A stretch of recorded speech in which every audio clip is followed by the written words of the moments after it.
Senator po, isinusulong ang live selfie bilang requirement sa SIM registration. Ang detalye mula kay Troy Gomez. Kapartner Troy. Hindi mo Senadora Grace po ang mga kaukulang ehensya ng gobyerno at kumpanya ng telekomunikasyon na gawing isang requirement ang selfie sa SIM registration. Ito ay bilang pananggalang anya sa laban sa fraud at scamming. Ayon kay po, ang selfie o pagkuha ng sariling litrato ay dapat maging bahagi ng Implementing Rules and Regulations o IIR Republic Act 11934 o ang SIM Registration Act.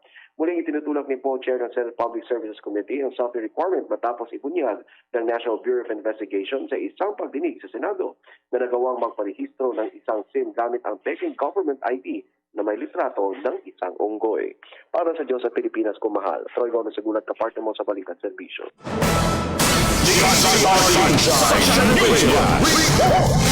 Ika-9 na solo ika-9 na or 9 na ika-9 na solo exhibit ang isang kilalang Navy Reserve officer at sculpture artist sa bansa binuksan ngayong nitong araw sa Philippine Navy Museum Cavite. Ang detalye mula kay Kapartner Paul Montebon. Kapartner Paul. Muling ipinamalas ng Navy Reserve Officer at sculpture artist na si Dr. Liz Villa Sr. ang kanyang mga obra sa ika-9 na solo exhibit nito na ginanap sa Fort San Felipe, Cavite City, Cavite. Isa ito sa mga ipinakita ni Villa Sr. ang bago niyang obra na pinamagatang Headless Genius. Sumisimbolohan niya ito ng koneksyon ng isang tao sa mga nakukuha niyang kaalaman at mga kasanayan sa kanyang kapaligiran. Siyang nagiging susi naman sa pagkatuto para maging isang kapakipakinabang, maalam sa anumang larangan. Dinaluhan ang exhibit ng mga kinatawan ng Army, Philippine Navy at PNP at mga kinatawan o miyembro ng tagapagtaguyod ng sining at kultura ng Pilipinas. Para sa Diyos at sa Pilipinas kung mahal. Kuulat Paul Montebon, kapartner mo sa Balita at Serbisyo. Dagdag pang balita, pagsuporta ng Australian government sa Philippine claim sa West Philippine Sea, pinasalamatan ni PBBM. Ang detalye mula kay Crislin Catarong. Kapar Crislin. Ipinahayag ni Pangulong Ferdinand Marcos Jr. ang kanyang pasasalamat sa gobyerno ng Australia sa pagsuporta sa Pilipinas sa territorial claims ito sa West Philippine Sea. Ginawa ni Pangulong Marcos ang pahayag sa gitna ng expanded bilateral meeting kasama si Australian Prime Minister Anthony Albanese sa Malacanang nitong Biyernes. Ipinagpasalamat din ni PBBM ang pagkikayat ng Australian official sa bansa na manatiling matatag sa pagprotekta sa teritoryo nito.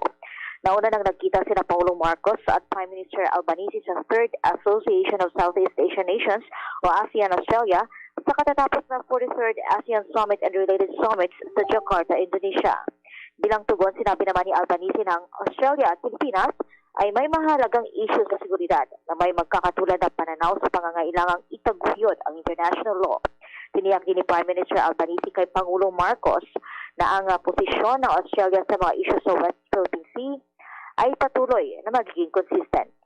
Para sa Diyos at sa Pilipinas kung mahal, Crislin Catarong, kapartner mo sa Balita at Serbisyo. At pambansang bagsakan ng bigas sa Muntinlupa nakatakdang buksan bago matapos ang buwan ng Setyembre. Ang detalye mula kay Kapartner Cherry Light. Kapartner Cherry Light.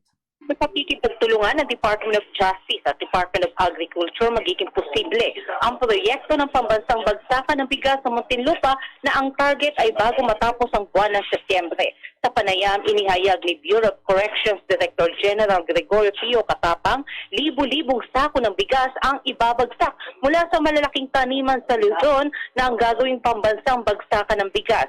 Tinatayang nasa 200 ektarya ng lupa na pag-aari ng Bucor ang gagawing bagsakan ng bigas sa Muntinlupa. Dagdag din ni Katapang, ito'y alinsunod sa kautusan ni Pangulong Ferdinand Marcos Jr.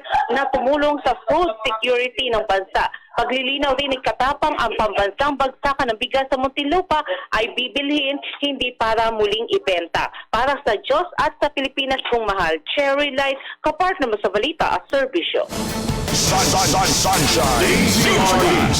At sa ating balitang national, pinirmahan ang Joint Declaration on Strategic Partnership ni PBBM Prime Minister Albanese. Tanda ng pagpapatibay ng ugdayang Pilipinas at Australia. Ang detalye sa pagbabalik ni kapartner Crislin Catarong. Kapartner Crislin. Sa pagkasunduan ng Pilipinas at Australia na pahusayin pang ugnayan ito sa pamamagitan ng pag-angat ng relasyon ng dalawang bansa. Ito ay mula sa Comprehensive Partnership tungo sa Strategic Partnership na magpapalawak ng kooperasyon sa iba't ibang larangan. Itong Biyernes sa pinangunahan ni Pangulong Marcos at Australian Prime Minister Anthony Albanese ang paglagda ng Joint Declaration on Strategic Partnership at sinaksihan ng iba pang kasunduan, paglagda ng iba pang kasunduan o iba pang Memorandum of Understanding. Sa joint press statement, sinabi ni Pangulong Marcos na ang hakbang na ito ay isang napakahalagang pag-unlad para sa Pilipinas at Australia. Ani Marcos, ang pinirmahang kasunduan ay mas magpapaigting sa relasyon at kooperasyon ng mga bansa sa pagtugon sa mga isyu sa ekonomiya, kapayapaan at seguridad. Sa kabilang banda, sinabi ni Albanese na nagkaroon siya ng constructive meetings kay Pangulong Marcos. Sasakupin ng strategic partnership ang mga usapin sa defense and maritime, pagpapalakas ng counter-terrorism at law enforcement, at pangasiwaan ang mas malalim na kooperasyon sa hanay ng climate action, education and development at people-to-people exchanges. Bukod sa Joint Declaration on Strategic Partnership, kasama sa iba pang outcome documents ay ang MOU sa Work and Holiday Visa Arrangement at National Soil Health Strategy.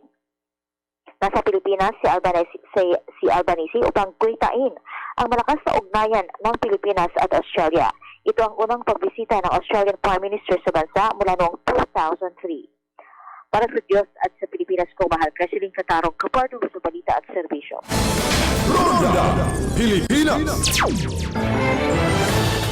At sa ating balitang ronda, nagbigay pugay si Philippine Coast Guard PCG Commandant CG Admiral Termio M. Abu kay CG Petty Officer 3rd Class PO3 Ponciano Nisperos Jr.